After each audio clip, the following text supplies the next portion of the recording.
வருங்கால தலைமுறைக்காக இருக்கட்டும், இல்லை நான் அடுத்த வர யூபிஎஸ்சி ஆஸ்பிரண்ட்ஸ்க்கு என்ன சொல்லுவேன்னா, யூபிஎஸ்சி இஸ் அன் எக்ஸாம்.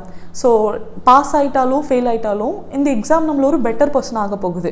ஒரு ஆவரேஜ் பர்சனுக்கு விட நமக்கு நிறையா விஷயங்கள் தெரியுது, நிறையா புரிதல் இருக்குது, நம்ம ஒப்பீனியன்ஸ் ஃபார்ம் பண்ணுறோம்.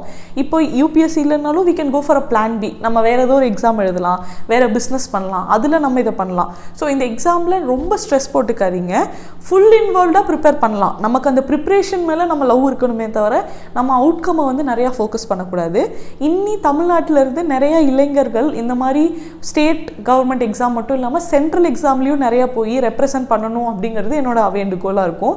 இந்த மாதிரி எக்ஸாம்ஸ்க்கு நிறைய ஆப்பர்ச்சுனிட்டிஸ் இருக்குது, நிறையா ஸ்காலர்ஷிப்ஸ் இருக்குது, தமிழ்நாடு கவர்மெண்ட் நான் முதல்வன் ஸ்கீம் இருக்குது. அதே மாதிரி ஃப்ரீயாக கோச்சிங் தராங்க. சைதை துரைசாமி சார் அவருக்கு வந்து மெயின்ஸ் அண்ட் இன்டர்வியூவில் வந்து எங்களுக்கு ஃப்ரீயாக வந்து ஸ்டைஃபன் தந்தாங்க, ட்ராவல் சார்ஜஸ் பார்த்துக்கிட்டாங்க.